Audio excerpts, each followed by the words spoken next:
Presentación y recibimos a la invitada. Dale. Daisy Iglesias nació en Montevideo el 7 de noviembre de 1956. Creció en el Prado, en el seno de una familia pequeña. No tiene hijos. Cursó la primaria en la Escuela 79 y estudió en los liceos 18 y 11. Estudió magisterio. También es directora e inspectora. Dictó teoría de la educación en el IPA y en los institutos normales de Montevideo. Se especializó en problemas de personalidad y también en dificultades de aprendizaje. Durante varios periodos consecutivos integró la Asamblea Técnico-Docente de la Dirección General de Educación Inicial y Primaria. También hizo cursos de capacitación para ocupar cargos de dirección e inspección en la ANEP. Es magíster en gestión de instituciones educativas por la ORT y magíster en educación política y sociedad por la Flaxo, así como diplomada en gestión educativa. Hoy recibimos en Las Cosas en su Sitio a Daisy Iglesias.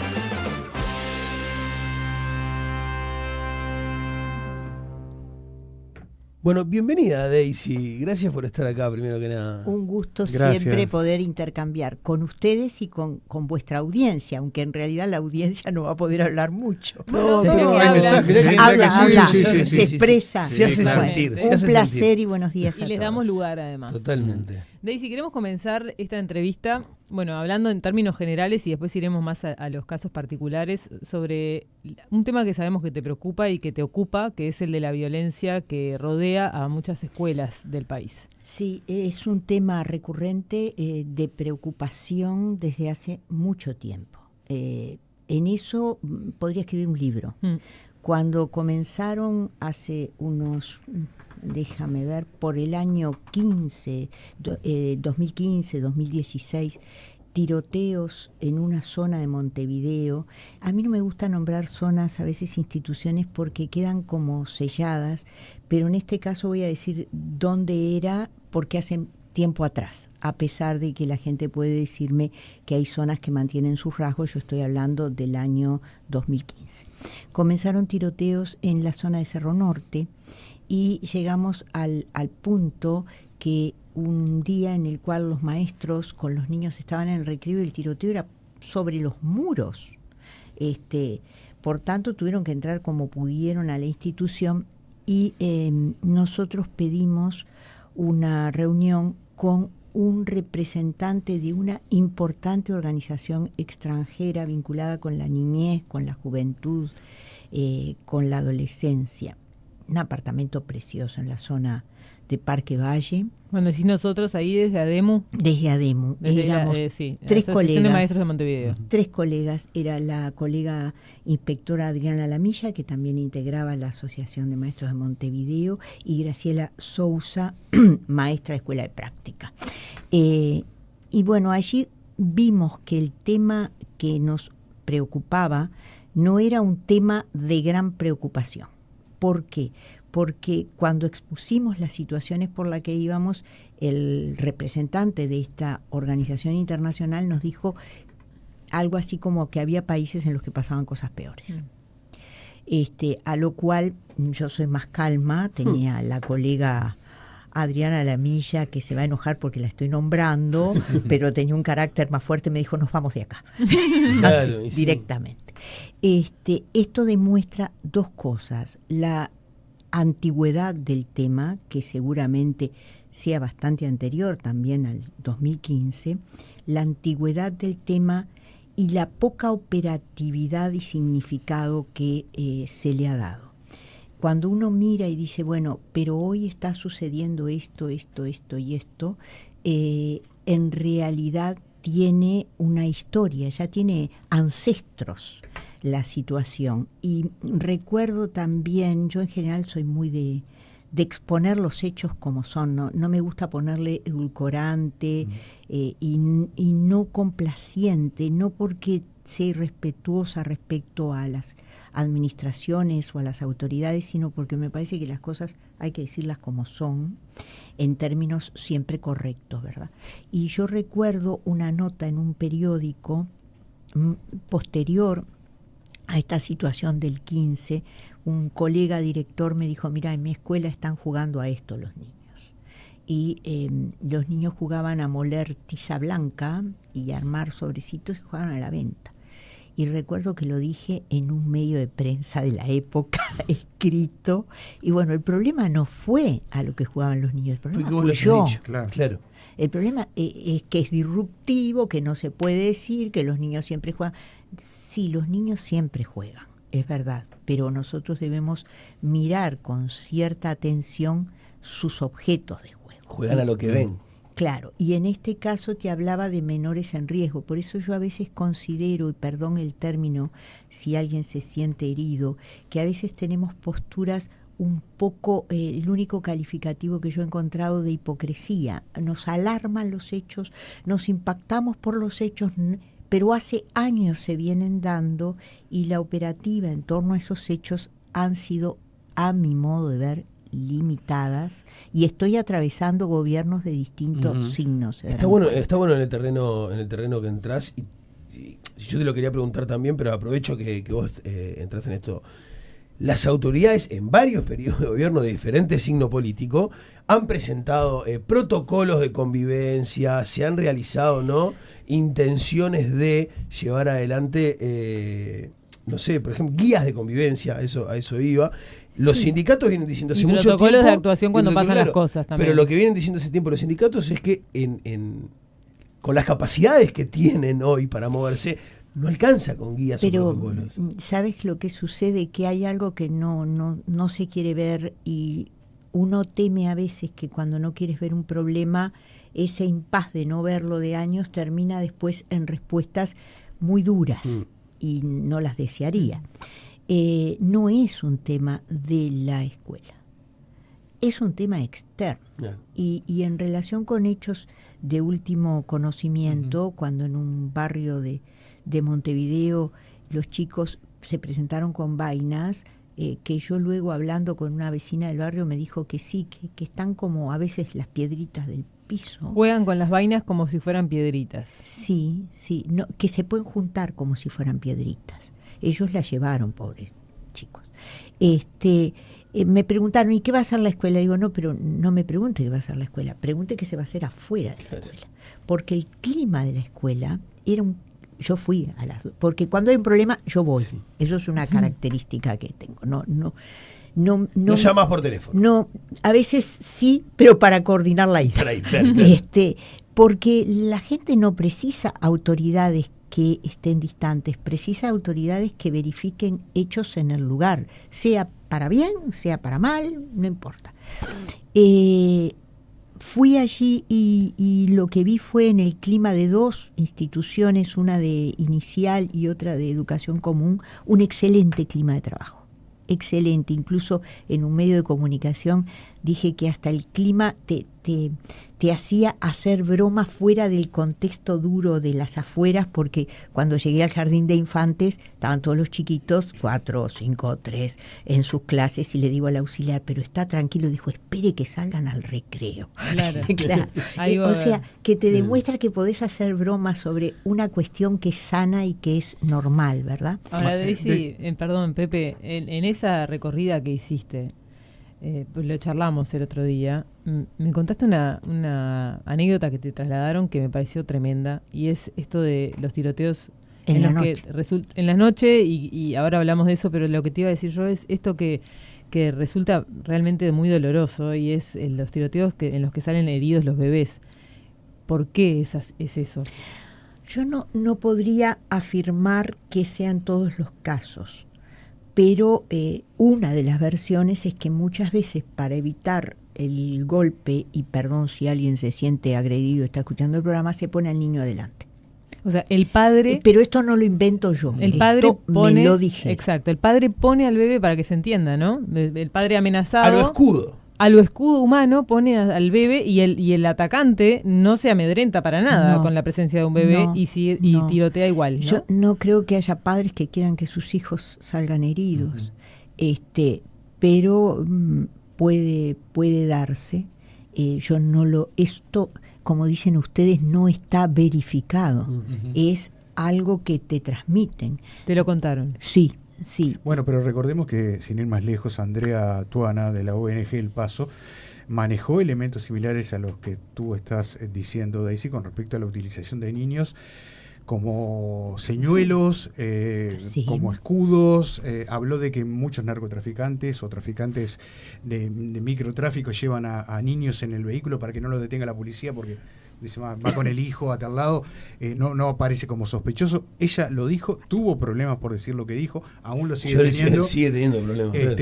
Por lo tanto, no es ajeno a la realidad que se está viviendo hoy en muchas partes de la capital y de otras partes del país también, ¿no? Yo tengo prudencia al decirlo, sí. porque yo puedo hablar de lo que yo verifico, de lo que no verifico no, pero tengo presente que hubo 2 hechos públicos que fueron motivo de crónica policial, donde en los 2 casos una mamá usó las mochilas de los niños escolares para transporte de sustancias ilícitas.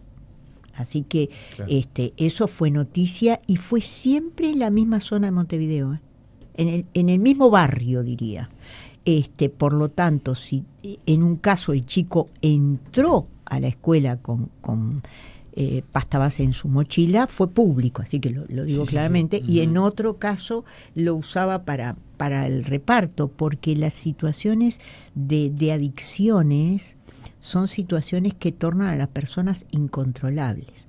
Ahora, ¿cuál fue siempre un conjunto de personas? ¿Cuál fue nuestra preocupación?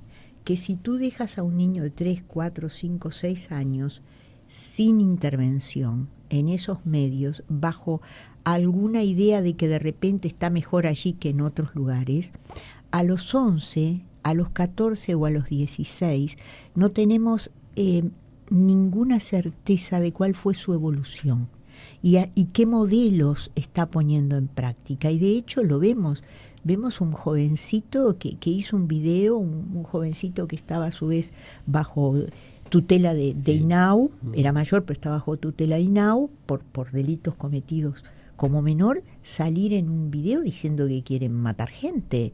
Entonces tú miras eso y dices, pero esto, fuimos testigos cómplices de la situación, porque ¿cuáles fueron las intervenciones? Ahora, hay mucha teoría también alrededor y a veces nos gusta hablar. Yo lo que puedo decir es que hay cosas que se pueden hacer. En particular, estando en CODICEN, tuve la suerte de poder desarrollar varios proyectos.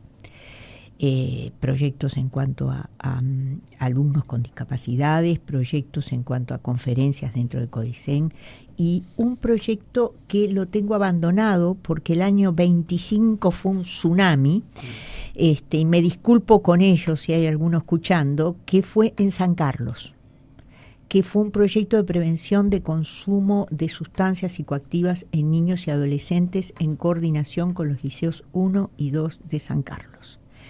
Para mí, ese proyecto, del cual no soy inventora, porque me fui previamente a la zona de Casaballe a ver algo que se llamaba es en una cancha de fútbol, la cancha de fútbol de la zona, sí, donde los vecinos habían logrado mantener un circuito alejado de todo tipo de tráfico, en una zona donde la microventa tenía su que ver. Y fui a ver qué habían hecho, porque algo tenían que haber hecho. Y se habían conformado, yo lo voy a poner en palabras académicas lo que ellos me narraban, porque después busqué reaseguros académicos, se habían constituido en grupos cívicos. Grupos que unían, cooperaban y decían, este es el límite. No preservaban toda la zona, ponían un límite. Y esta idea de grupos cívicos yo la llevé a San Carlos, no se han podido conformar aún, y es por falla mía, y de la administración también, que nos envuelve a veces en turbulencias.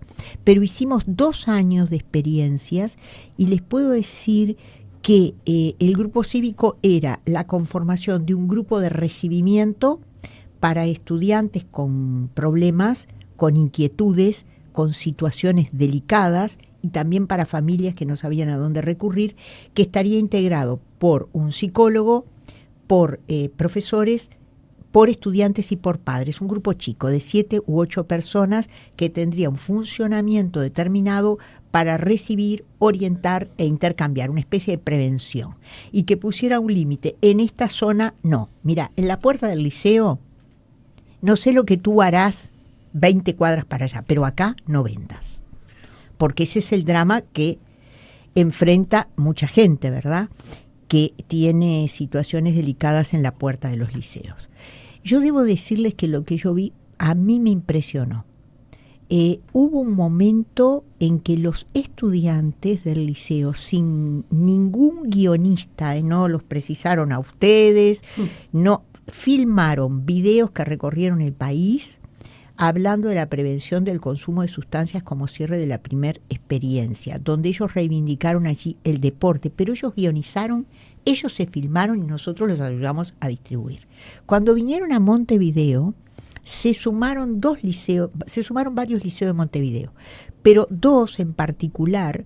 Uno de ellos que hizo, los estudiantes de ese liceo que hicieron este trabajo están ahora en la facultad, egresaron.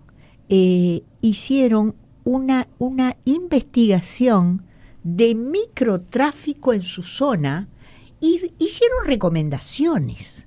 Entonces, cuando tú ves que se pueden ejecutar cosas, una jovencita, yo ahí aprendí algo que es la adicción a la pantalla. Había 300 estudiantes, 40 padres, varios profesores en el anfiteatro del Liceo 1. Varias veces hubo esta cantidad de gente, varias veces. Y una jovencita se paró, tomó el micrófono sin ninguna inhibición y dijo: yo soy adicta, pero soy adicta a la pantalla. Y explicó que estaba en tratamiento con psiquiatra, y ahí después en una comunicación con un investigador que ustedes deben conocer, Filgueira, yo estaba... Fernando Filgueira, me dijo: no, pero yo en un momento fui supervisor de una investigación que trataba ese tema, y ahí me enteré que muchas ausencias a liceos pueden, a nivel liceos y UTU, ¿verdad? Porque estaba UTU también, de San Carlos, pueden darse porque de noche no durmieron por la adicción a la pantalla. Entonces, esto también lo uno con lo de la escuelita, las escuelitas de la zona última que estuvo en cuestión, que no van porque no duermen, y no dormían porque el tiroteo está a las 4 de la mañana. 3:30, 4 de la mañana. Recién a partir de allí se podía dormir. Y estos son familias que se presentaron a la dirección y le dijeron: mire, nosotros no pudimos venir, no porque yo no quiera mandar el nene a clase, sino porque nos dormimos a las 5 de la mañana. Entonces, tú lo que ves, incluso cuando se están estudiando ahora los problemas de asistencia, esta situación de San Carlos, de la educación media, y esta situación de este barrio de Montevideo, de escuela pública, te hacen ver que las inasistencias nunca puedes mirarlas con un solo ojo, porque tienen una multicausalidad. Igual, Daisy, me quedo con una palabra que dijiste hace un ratito, que es límite, ¿no? Esos padres en ese barrio, con esa cancha, marcaron un límite, ¿no? Y da la sensación, yo qué sé, viendo las noticias y viendo cómo constantemente hablamos, en los últimos 15 días hablamos de 6 agresiones a profesores, por lo menos. Esas se hicieron públicas, andás a ver después su registro. Pero, no, mi pregunta es, está clarísimo que los límites se corrieron, ya el diagnóstico, no te voy a preguntar eso, sino, más allá de estos casos puntuales que nombrás, ¿qué se puede hacer a nivel escala para poder atacar eso? Bueno, este proyecto del que yo te hablo, que busca conformar grupos cívicos a nivel de instituciones, ahora me lo acaban de pedir desde Artigas. A ver si es factible, si yo tengo objeción en que sea difundido en Artigas. Yo creo que se pueden hacer muchas cosas con los recursos que hay si tú tienes los límites claros, pero a veces los adultos no tenemos los límites claros. Respecto a la agresión de docentes de la que tú hablas, yo voy a hablar de un tipo de agresión, porque tampoco es una y única, no son todas las mamás que vienen. Hay un tema que se llama inclusión. Este tema que se llama inclusión está dando dolores de cabeza en todos lados. En Barcelona me han hecho llegar planteos y movilizaciones docentes, en Chile también hubo ahora últimamente. ¿Qué pasa con este tema de inclusión? La inclusión es cara, vamos a hablarlo bien clarito. Es una política que tú tenés que poner recursos sobre la mesa. Porque de lo contrario, lo que yo hago es tú profesora, tienes un grupo de 32 chicos en la educación media y tú tienes 5 autistas. No tienes la menor idea de qué hacer con los autistas. Pero la menor idea. ¿Por qué? ¿Porque tú seas negada? No, porque la didáctica para trabajar con jóvenes autistas o con niños autistas no es la misma. Porque no solo aprenden de otra manera, a veces no aprenden lo mismo. Y otros procesos. Y nosotros tiempos, queremos ¿no? hacerlos a todos igualitos. Acá me vienen todos a aprender a leer las palabras, me vienen todos a aprender a leer números. ¿En tercero se tienen que saber las tablas o se tienen que saber las tablas? Pero eso es para un conjunto de estudiantes. Y está bien que sea así. Pero hay otro conjunto, y yo lo decía como inspectora, no hay que tenerle miedo a las palabras, que no van a leer el español. Van a leer imágenes, van a leer logos, y hay que festejar y celebrar su nivel de lectura, porque también es su lectura. Ahora, si yo lo pongo frente al titular de este diario y quiero que lean el titular, entonces yo voy a tener problemas. Pero ¿qué otro problema hay? Que el docente que trabaja con estos chicos tiene que estar preparado para dos cosas. Para la frustración, porque hoy el aprendizaje fue fantástico y mañana parece que nada hubieras dicho, y tiene que aprender a manejar su ansiedad, no la ansiedad del docente, la ansiedad y agresividad del joven. Algunos de los golpes dados son en situaciones de discapacidades, y eso es otra cosa. Eso no es la agresión común y corriente del transgresor que parece más colindante con una sociopatía que viene y te prende fuego la papelera y si puede te la tira por la cabeza. No. Es otra cosa. Ahora, en UTU, en talleres que están hoy pidiendo duplas, y yo los entiendo, no es que esté justificando todo pedido docente. Acabo de tener un planteo de un profesor de UTU, ¿dónde están las duplas? En talleres, esto lo vi yo, a mí no me cuentan las cosas. En un taller, esto fue, miren, yo tenía un secretario fantástico, que lamentablemente falleció y es de esas personas insustituibles, el profesor Luis Yenta. Con el profesor Luis Yenta habíamos ido a una UTU de Montevideo y estaban los profesores y un joven había tomado un trozo de metal, un caño de metal, barreta, y golpeaba la puerta y el profesor estaba adentro con los demás. Entonces, cuando tú ves eso, dices, mira, para continentar a estudiantes con situaciones diferentes, en situaciones de discapacidad, sean estas emocionales, sean estas de otro tipo, tú necesitas la dupla. Y más en la educación media y más si tienes enfrente un taller. Y estas cosas que se están viendo ahora, de que como tiene problema, no sé qué, lo mando al taller de, acabo de ver una, lo mando al taller de tecnología alimentaria. Pero señor, en el taller de tecnología alimentaria manejan agua caliente y aceite caliente los jóvenes. ¿O qué piensa usted que hacen allí dentro? Y manejan hornos. Entonces hay todo un discurso que a mí me duele mucho. Yo trabajé todo el tiempo con chicos en situaciones de discapacidad. Y llegué a trabajar con jóvenes, la única escuela de varones de jóvenes con tendencias transgresoras, porque en determinadas edades es muy incorrecto hablar de diagnósticos. Aunque yo vi en esa escuela 2 diagnósticos hechos por connotados profesionales del medio, impensable que ellos tuvieran una falla en ese sentido. 2 chicos con 14 años con diagnósticos de psicopatía. Los tenía en mi clase. Eran simpáticos, conmigo se llevaban bien. Estaba yo cuidando el recreo y viene uno y me pone una cuestión atrás que parecía un caño, debe ser un caño. Y me dice, ¿sabes lo que tengo en tu espalda? No, le digo, pero por favor estoy cuidando el recreo. Yo me llevaba muy bien con ellos, y me dice, tengo un revólver en tu espalda y te voy a pegar en la columna vertebral. Y le digo, mira, solo te voy a pedir una cosa, déjame terminar de cuidar el recreo porque tus compañeros están insoportables. Y me dijo, bueno, después hablamos. Claro, o sea, hay cierto tipo de recursos que uno debe tener para trabajar con ciertas personas, porque no todos somos iguales. Y yo vi con bastante desencanto de mi parte, y lo planteé ayer en Codicen y va a ser objeto de tratamiento, el nuevo protocolo de discriminación que procede de la institución de derechos humanos, pero tuvo grupos de primaria, de secundaria, de UTU y otros trabajando. ¿Eso que tenés es el borrador del protocolo? No, es el protocolo. El protocolo. Es el de educación inclusiva y discapacidad, y plantea situaciones de discriminación y rechazo por motivos de discapacidad en el ámbito de la educación. Para mí se equivocaron. ¿Por qué? Y sería suficiente que reconocieran que se equivocaron. Porque creo que tampoco... ¿Se equivocaron quienes desarrollaron el protocolo? Quienes desarrollaron este proyecto. Tampoco uno debe detenerse como en esas cuestiones medio talibanes de que quieres la cabeza de la gente. Uh-huh. No, alcanza con los reconocimientos. ¿Por qué se equivocaron? Mira, te voy a leer las causales para denunciar a un docente, aunque parezca mentira.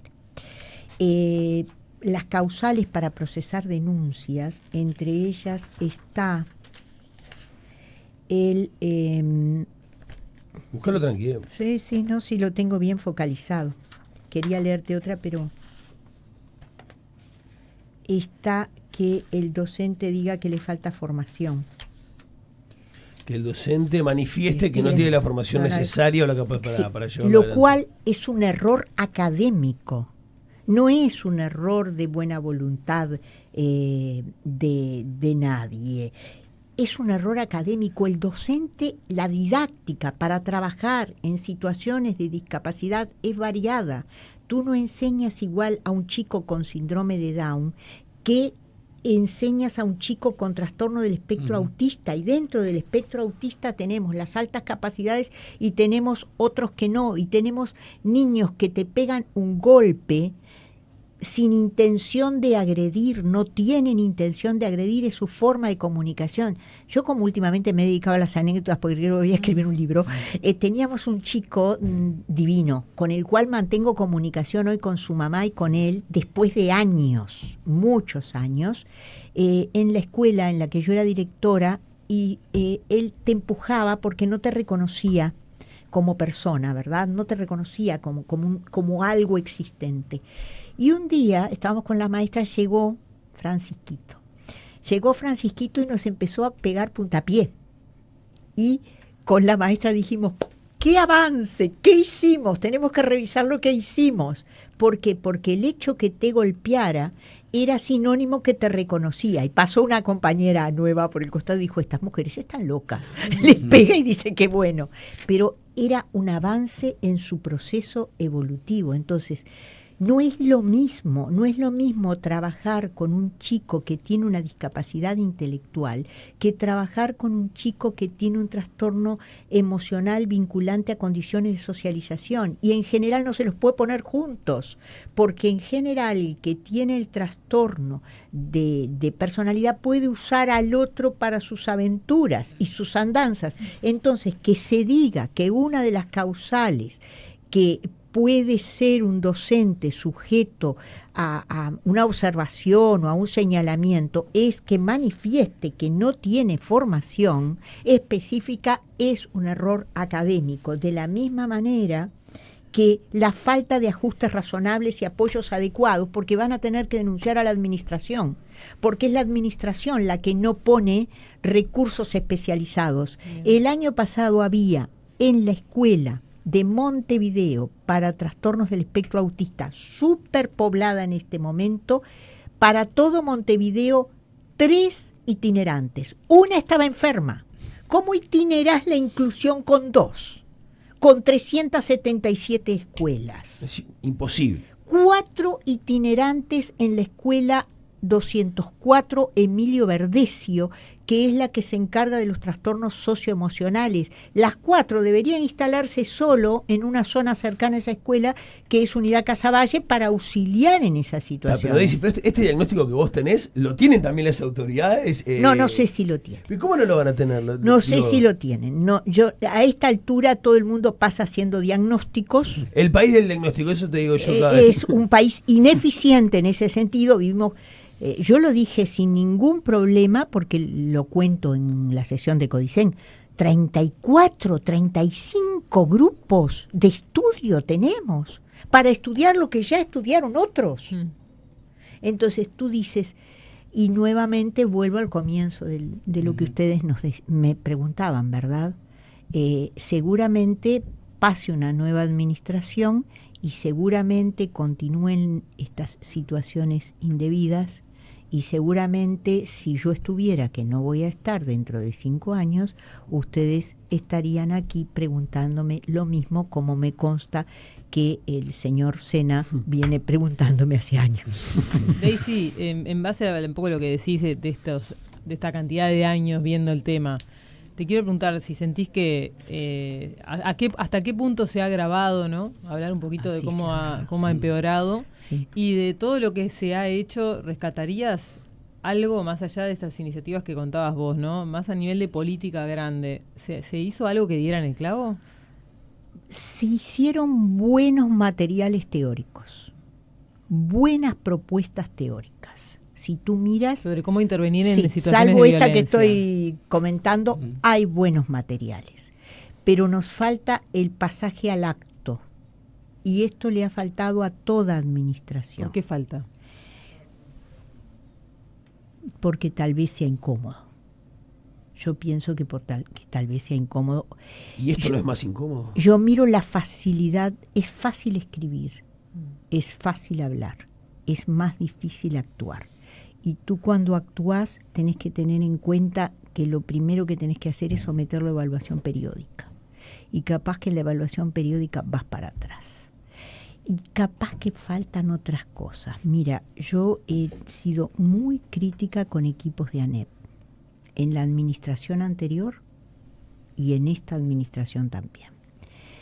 Porque considero que hay que poner más a ciertos técnicos en contacto con las situaciones. Yo cada vez que he preguntado qué hacen desde el lugar del trabajador social o qué hacen desde el lugar del psicólogo, me hablan de los proyectos escolares, hasta que en un momento les consta a ellos, si está escuchando Virginia Cáceres también le consta, dije, pueden decirme qué hacen ustedes desde el lugar de ustedes, porque para que me digan cómo se hace un proyecto escolar, está el director de escuela, son especialistas en proyectos, son ellos, y quien los orienta es el inspector.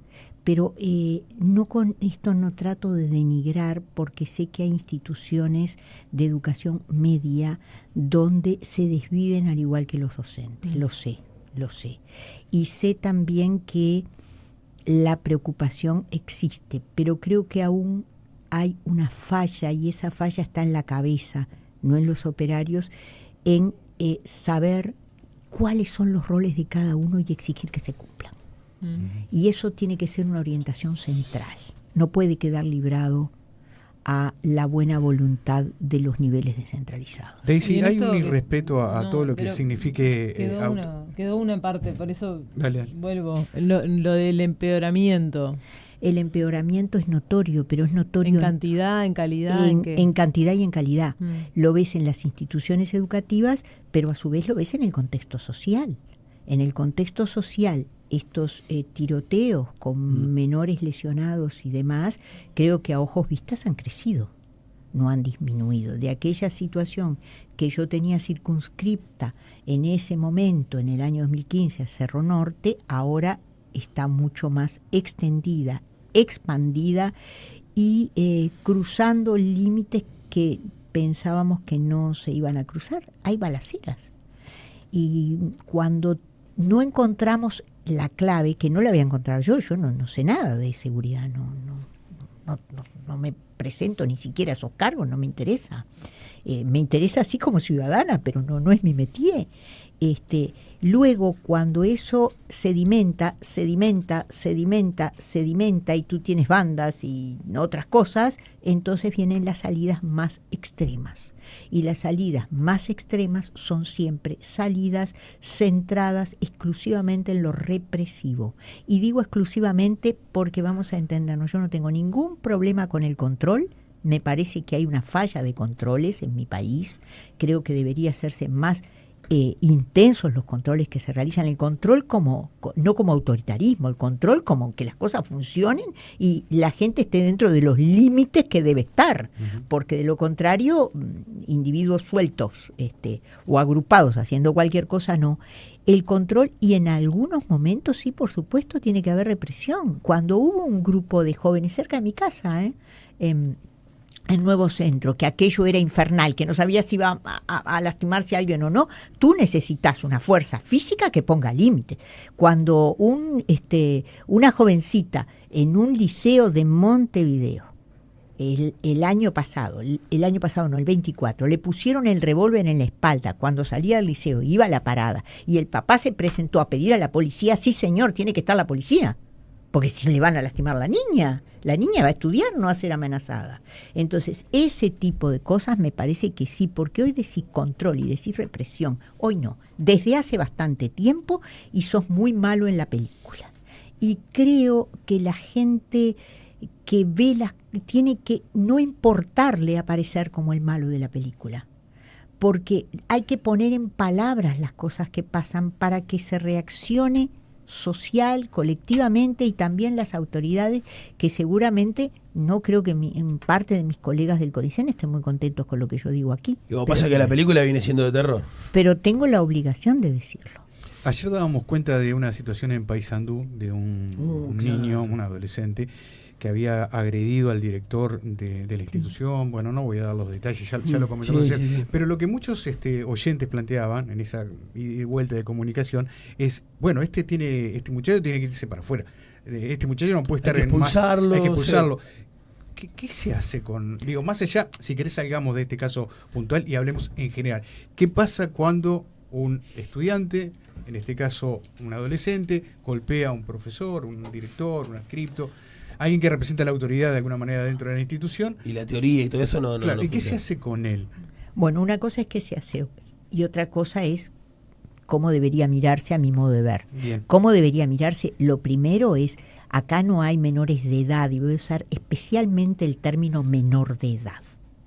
Solos, tiene una familia. Uh-huh. Así que hay que saber y ponerle un límite a la familia. La familia, ¿qué está haciendo con un joven? ¿Cómo el joven le va a ir a pegar a otro impunemente? Pero alguien tiene que responder con él. Yo intervendría con la familia, en primer lugar. Uh-huh. En segundo lugar, el joven tiene que comprender las reacciones que tiene, y para comprender y saber qué le pasa no es el profesor ni el liceo, es la salud. Entonces tiene que tener por lo menos 2 profesionales que trabajen con él, porque si tú tienes conductas impulsivas, si tú no controlas la ira, pues señor, no es el profesor el terapeuta está en otro lado, el que dice cómo tiene que estar en la mutualista o en el servicio público, y en el servicio público, digan lo que digan, las atenciones especializadas demoran. Entonces, hay una idea interesantísima que venía también desde Naciones Unidas de conformar en zonas determinadas que tengan alrededor escuelas, liceos y UTUS, por ejemplo, voy a poner una, la zona estoy mencionando una zona que nombró un conocido mío, y lo voy a nombrar porque no me gusta apropiarme de cosas ajenas, fue el maestro Mir. El maestro Mir me habló de la zona de General Flores. Dijo, tiene un jardín, una escuela, 2 escuelas más allá, tiene una UTU, hay un núcleo de salud. ¿Qué es un núcleo de salud? Dijo, le tenemos que poner un psiquiatra, un médico de medicina general, porque también puede estar el consumo de sustancias implicado, un psicólogo, un trabajador social o más de uno, y no atiende más que a la población juvenil de esa zona que es volcada desde las instituciones educativas. Era un mecanismo distinto al de las mutualistas, para mí muy interesante, no explorado, podría explorarse y hacerse algún piloto, y espero el año que viene estar viendo si puedo colaborar en algún piloto de ese tipo. Y la siguiente cosa es, el estudiante tiene que entender que su conducta fue lesiva para la institución. Yo no tengo garantías que no golpee a un compañero, por lo tanto tengo que generarle, no puede quedar sin educación, está bien, la ley lo dice y es correcto, tengo que generarle un sistema alternativo, y el único sistema alternativo que a mí se me ocurre en una situación extrema, cuando un estudiante toma del cuello y vos no sabés si va a tomar a un compañerito y tirarlo por la escalera, es el sistema virtual. Entonces, habría que ajustar. Estos son ideas. Ahora, ¿qué se hace hoy? Pasa a una comisión de seguimiento pedagógico, no recuerdo exactamente el nombre, del liceo, donde se analiza su conducta, se ve de suspenderlo. ¿Y qué hago yo con suspenderlo? Si yo no trato lo demás, ¿qué genero? Una persona con un alto grado de violencia y dificultad de control de impulsos dando vueltas todo el día por la calle. Terminás expulsando por la vía de los hechos No, a la calle, el ¿no? problema. O Claro. pongo en riesgo a tu hijo que va Sí. por esa calle caminando. Ujú. Entonces, estas cosas, porque no solo es lo que le pasa a la persona, sino el daño que la persona causa en terceros. Pero viste que hay muchas cosas de las que decís o de las que venís exponiendo, que es más reordenamiento de recursos que aumentarlos. Totalmente ¿no? de acuerdo. Es más Totalmente reubicar. de acuerdo. Totalmente de acuerdo. Y entonces, Reeducamiento, mira, recursos, roles, control del cumplimiento de las tareas, saber desde una estructura clara qué es lo central, qué es lo que tú debes abordar. Esto me pasa a veces con los directores de escuela que dicen tienen 1000 tareas. Sí, usted tiene 1000 tareas, pero lo central, le decía yo, es esta y esta, porque esta y esta, si usted no las cumple, esto se desmorona. ¿eso es un problema de eso entonces? ¿De valorar los problemas que van teniendo? Yo- Desde la NEP digo a nivel general, pero es un también a nivel problema de particular. discurso social y cultural. Me parece que el discurso cultural en el que estamos inmersos nos ha llevado a flexibilizar muchas cosas, No ser el malo de a la peli. tener un discurso muy dulce, y yo no tengo un discurso amargo, para nada, no lo considero. No, pero Pero- tenés un discurso que es un cachetazo de realidad. Bueno, pero lo que sucede es que lo dulce no quita la sed, ¿no? Lo que sucede es que tú puedes seguir en lo que estás diciendo, qué es lo que ha pasado. Yo he discutido, a nadie extraña que yo discuta con personas de izquierda, ¿verdad? A nadie extraña. He discutido con todo el espectro político, pero se ríe allí el periodista. He discutido mucho. ¿Y por qué?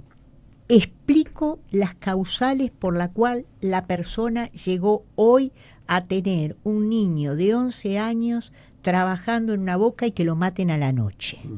Estoy hablando de un hecho de realidad. Claro, yo ya sé, esa persona sufrió mucho en su vida. Pero lo único que hacemos es justificar la historia. Pero mientras justificamos la historia del que tiene 20 o 32 años o a la mamá que tiene 27, mientras justifico la historia, el niño de 4 está avanzando hacia los 27, hacia los 17 y hacia los 32. Entonces, se ha desarrollado un discurso basado en los derechos. Esto no estoy diciendo nada nuevo, ¿verdad? Y miren que yo estoy completamente de acuerdo que la ley de educación 18.437 diga que la educación es un derecho humano fundamental. Estoy de acuerdo con eso, estoy de acuerdo con los derechos. Pero el mundo tardó tanto en hablar de los derechos, siempre hablo de las obligaciones, una parte de los siglos anteriores, que se olvidó de que las obligaciones existen. Entonces pasó a monopolizar el centro del discurso los derechos, sí, pero póngale al lado las obligaciones, porque es una obligación mía respetarte a ti y respetar tu integridad física. Es un derecho para ti, pero digan también que es una obligación mía, porque de lo contrario vivo en un mundo de inflación de derechos. Todo es un derecho humano, todo es un derecho humano. ¿Y dónde están las responsabilidades de aquellos que transgreden derechos humanos elementales? Daisy, te quiero preguntar, ahora en tu rol de consejera, hace unos años que estás, de 2022, Sí. pero habiendo estado del otro lado del mostrador, ¿no? Como representante sindical, ¿sentís que podés cambiar las realidades hoy en este rol? Bueno, mira, ¿Tenés margen de acción? yo lo tuve, voy a decir que no hablo solo de este periodo, estoy hablando sobre todo del anterior, porque yo me desarrollé más de 22, 23, 24, fue con otra administración. Yo debo reconocer que no tuve obstáculos. Por ejemplo, te pongo un caso de transformación de la realidad, muy importante para los que trabajamos con personas en situación de discapacidad. En primaria había 4 escuelas talleres en Montevideo y otras más en el interior, cuyos estudiantes con 22 años, 20 años, 18 años eran excelentes operarios, mejor operarios que cualesquiera que lo estamos acá, en tecnología alimentaria, en carpintería. Yo tengo cosas hechas en mi casa que yo les compro, no me regalan, les compro, que me preguntan ¿de dónde las sacaste? ¿Cuál es el mercado de los artesanos? No, es la escuela 380, el taller de carpintería, que está ¿en dónde? En Maroñas, en una zona crítica roja, que hace esas maravillas con las manos los chicos.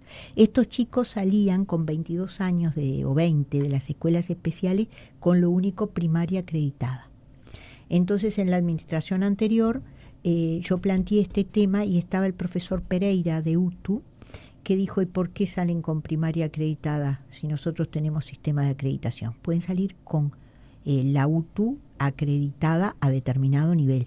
Y allí se hizo un sistema que van 4 años con 33 estudiantes de todo el país y creciendo acreditados cada vez más, 33 por año, 33, 34, 35, desde Artigas, Rivera, Salto, donde pasan por un sistema especialmente diseñado, que lo diseñaron, ¿quién? Los anónimos, los que no hablan, los que hacen. Un grupo de anónimos, queridos compañeros de primaria, queridos compañeros de UTU, diseñaron un sistema de examen especial para la acreditación. Los maestros trabajaron con las direcciones escolares y ellos rinden sus exámenes, y yo he visto abuelos de San José llorar porque el nieto de 20 años le muestra un certificado que dice que tiene determinado nivel de UTU acreditado. Entonces, eso es transformar para mí la realidad, pasar de una situación de estanco a una situación de avance.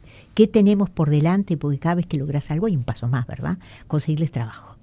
Ese es un desafío importante. Estamos sin tiempo, pero para mí la pregunta apuntaba más a algo que te he escuchado hablar, que es la proliferación de enormes grupos de trabajo, cantidad de comisiones, etcétera, la burocracia del sistema y esto de siempre tener que llegar a un consenso.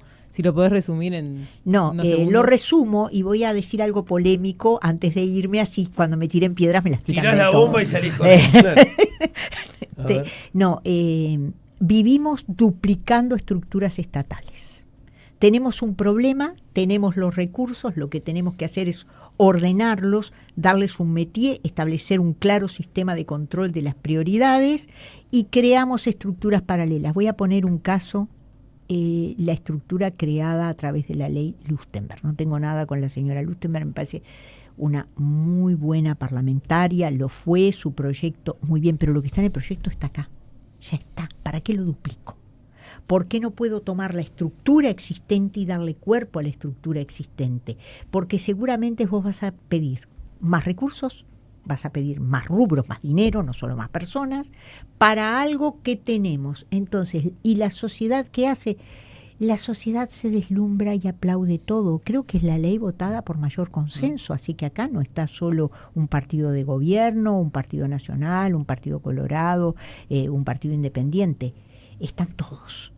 ¿Por qué se creó esa estructura? Y esa estructura, es mi pregunta que dejo planteada, ¿no es el ejemplo de que teniendo los recursos los dejo y creo una nueva estructura? Y esto sin pretender pelearme con la señora ministra de Salud, por favor, que la respeto mucho. Daisy Iglesias, gracias por estos minutos. Te celebran muchos mensajes que llegan al 6900 por WhatsApp también, así que muchísimas gracias por haber venido y nada, por compartir con nosotros también tus experiencias. Gracias a ustedes por posibilitar que la realidad se hable en los términos que la realidad merece hablarse.